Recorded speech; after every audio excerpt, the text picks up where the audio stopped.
हाम्रो च्यानललाई सब्स्क्राइब गरी लेटेस्ट अपडेट पाउनको लागि बेल आइकनलाई क्लिक गर्न नभुल्नुहोला। फाइनली माइक्रोसफ्टले आफ्नो नेक्स्ट जेनेरेसनको विन्डोज 11 लाई चाहिँ अलरेडी नै रिभिल गरिसकेको छ र चाहिँ हामीले चाहिँ एन्ड अफ दिस इयर सम्म चाहिँ हामीले चाहिँ फ्रीमा चाहिँ अपग्रेड गर्न सक्ने छौं। यसको बारेमा चाहिँ मैले इन डिटेल भिडियो बनाएको छु। 11 को चाहिँ टप 5 नयाँ फिचरहरु या एनाउन्समेन्टहरु के छन् र चाहिँ विन्डोज 11 कस्तो छ देखिँदाखेरि कस्तो छ मेरो चाहिँ पहिलो एक्सपिरियन्सको बारेमा चाहिँ मैले अलरेडी नै भिडियो बनाइसकेको छु। यदि तपाईले त्यो भिडियो हेर्नुभएको छ भने चाहिँ त्यो भिडियो हेर्नु तपाईले आई बटनमा चाहिँ देख्नुहुनेछ नि। अहिले एकैछिनपछि दुईटै भिडियो चाहिँ आई बटनमा तपाईले देख्नुहुन्छ। एकदमै राम्रो चाहिँ फिचरहरुलाई लिएर आएको छ।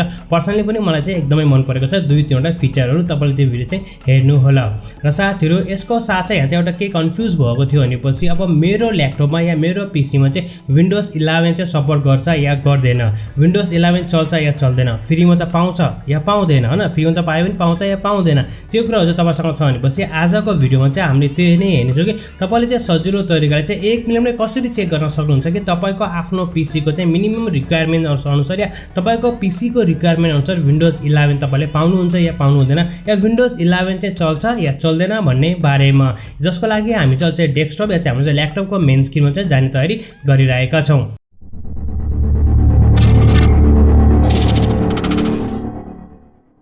र साथीहरु म चाहिँ अहिले चाहिँ हाम्रो चाहिँ ल्यापटपको मेन स्क्रिनमा रहेको छु जुन तपाईले यहाँ देख्नु भएको छ। त्यसपछि तपाईहरुलाई चाहिँ एउटा चाहिँ एप्लिकेसन चाहिँ इन्स्टल गर्न पर्ने हुन्छ। Don't worry about it. अनि क्र्याक या भाइरस हामीले चाहिँ पठाउँछौं तपाईलाई थाहा नै छ हैन। यदि तपाईले चाहिँ हाम्रो भिडियो हेर्दै हुनुहुन्छ चाहिँ सो नो क्र्याक नो हैन, डराउनु पर्दैन। जेन्युइन चाहिँ माइक्रोसफ्टको अफिसकै एउटा चाहिँ वेबसाइट चाहिँ तपाईलाई दिएको छु डिस्क्रिप्सनमा, तल क्लिक गर्नु होला। क्लिक गरिसकेपछि चाहिँ तपाईहरु चाहिँ यस्तो खालको एउटा इन्टरफेस देख्नुहुनेछ। विन्डोज 11 आयो बबाल भनेर यहाँ चाहिँ उनीहरुको चाहिँ आफ्नो इन्फर्मेसन दिएको छ, कस्तो छ के छ हेर्नुस्, एकदम राम्रो रहेको छ। तपाईले के गर्नु सर र तल आउनु के सर र तपाईले चाहिँ एकदमै तल आउनु होला। तल आइसकेपछि त्यहाँ चाहिँ जस्तै मिनिमम रिक्वायरमेन्टहरु यहाँ भनेको छ। मिनिमम रिक्वायरमेन्ट के भनेको छ चाहिँ 4GB को र्याम र 64GB को स्टोरेज चाहिँ हुनुपर्छ। चाहिँ 4GB को र्याम चाहिँ रिक्वायरमेन्ट नै मागेको छ भने चाहिँ सायद चाहिँ विन्डोज जुन 11 चाहिँ हेभी हुन चाहिँ गइरहेको छ के 4GB को र्याम र 64GB को नगरले स्टोरेज मागेको छ। त्यसपछि बाँकी तपाईले बिस्तारै बिस्तारै हेर्दै जानुछ न। यो तब भइगयो। तल तपाईले आउनु चाहिँ जुन चाहिँ हैन क्वेशनहरु सोधिरहेको हुन्छ विन्डोज 11 को बारेमा तिनीलाई चाहिँ यहाँ चाहिँ दिएको छ। तपाईले चाहिँ एउटा एउटा गरेर चाहिँ हेर्न चाहनुहुन्छ भने चाहिँ हेर्न पनि सक्नुहुन्छ। अनि तल जानु हो तपाईले देख्नुहुन्छ, तपाईले यहाँ देख्नु भएको छ when will I be able to upgrade हैन to Windows 11 on my Windows 10 device भनेपछि तपाईले चाहिँ फ्रीमा पाउनुहुन्छ। त्यसपछि यहाँ चाहिँ भनेको छ कि यो चाहिँ सबै कुरा हेर्न पर्छ भने चाहिँ मिनिमम रिक्वायरमेन्ट चाहिँ उनीहरुले चाहिँ अहिलेसम्म दिएको छैन हैन। मैले चाहिँ क्लिक गर्दाखेरि पनि ओपन भएको छैन, पछि चाहिँ आउँछ होला फेरि अर्को पनि। अब उनीहरुले चाहिँ के गर्छ होला, इन्हान्स गर्छ होला। त्यो चाहिँ सरी भन्ने पेजहरु चाहिँ आएको छ। अब हामी त्यहाँ जाम। यहाँ चाहिँ डाउनलोड एन्ड रन हैन the PC health checker apps भन्ने चाहिँ एउटा चाहिँ माइक्रोसफ्टको छ। एकदमै राम्रो छ, तपाईले मजाले चाहिँ युज गर्न सक्नुहुन्छ। तपाईले चाहिँ यसलाई चाहिँ क्लिक गर्नुहोस् हैन, अनि त्यसपछि तपाईलाई डाउनलोड गर्नु होला। म चाहिँ डाउनलोड र इन्स्टल पनि गरिसकेको छु है। तपाईले चाहिँ यहाँबाट चाहिँ एउटा चाहिँ एप्लिकेसन डाउनलोड गरेर तपाईले रन गर्नु होला। साथीहरु जब तपाईहरुले चाहिँ त्यो एप्लिकेसनलाई चाहिँ इन्स्टल गरेर रन गर्नुहुन्छ नि, रन गरेपछि तपाईसँग चाहिँ यस्तो खालको चाहिँ एउटा चाहिँ इन्टरफेस आउँछ हैन। जुन यो छ नि यसलाई चाहिँ इग्नोर गर्नु होला, किनकि मलाई थाहा छ ब्याकअप मैले चाहिँ गरेको छैन। यसको साथ चाहिँ मेरो चाहिँ हैन एसएसडी कार्ड चाहिँ एकदमै लो छ, त्यो त यसलाई बिर्सिनु न। अब चाहिँ बाँकी चाहिँ तपाईले इन्फर्मेसन यस्तो देख्नुहुन्छ तपाईको आफ्नो चाहिँ तपाईले तल तल जानु भने चाहिँ सबै कुराहरु हुन्छ हैन।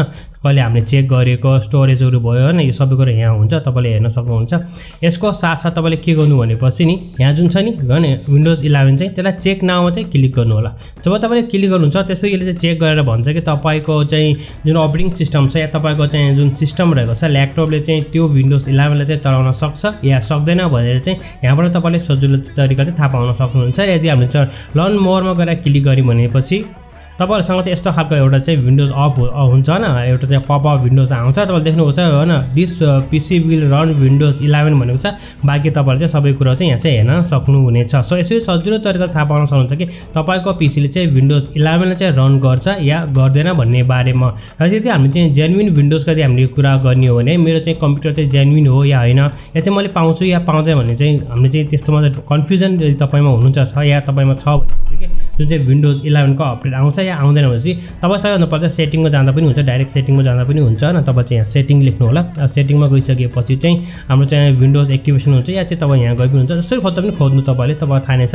एक्टिभेसनमा गएर तपाईले यहाँ हेर्न सक्नुहुन्छ। जुन चाहिँ यदि तपाईहरुको चाहिँ लाइसेन्स चाहिँ डिजिटल लाइसेन्स छ या चाहिँ एक्टिभ भएको छ भने चाहिँ तपाईले सजिलो तरिकाले चाहिँ अपग्रेड गर्न सक्नुहुन्छ। र तपाईको चाहिँ विन्डोज ओरिजिनल हो या विन्डोज 10 बाट अपग्रेड गरेर चाहिँ विन्डोज 10 चाहिँ तपाईसँग ओरिजिनल थियो भने तपाईले चाहिँ सजिलो तरिकाले पनि गर्न सक्नुहुनेछ। त्यो त जब विन्डोज आएपछि तपाईँहरूलाई चाहिँ कुनै पनि प्रब्लम आयो भने चाहिँ तपाईँहरू हामीले भन्नु होला, त्यसको पनि हामी चाहिँ सल्युसन त लिएर आउँछ। बट या this is the how you can check it होइन, तपाईँको अपडेट पाउनु चाहिँ पाउनु हुँदैन भन्ने बारेमा। यहाँ चाहिँ अब चाहिँ अरूले नै गरेको छ क्र्याक भएको भए तपाईँले चाहिँ अर्गनाइजले चाहिँ होइन अर्गनाइजबाट चाहिँ एक्टिभ भएको छ भन्ने कुरोहरू हामी चाहिँ त्यो चाहिँ क्र्याक विन्डोज नै हुन्छ। बाँकी चाहिँ तपाईँले चाहिँ यसरी नै सजिलो तरिकाले गर्न सक्नुहुनेछ। आई होप द्याट तपाईँहरूलाई चाहिँ आजको भिडियो मन पर्यो होला। भिडियो सम्बन्धी कुनै पनि सल्लाह या सुझाव भए हाम्रो कमेन्ट सेक्सनमा कमेन्ट गर्न नभुल्नुहोस्।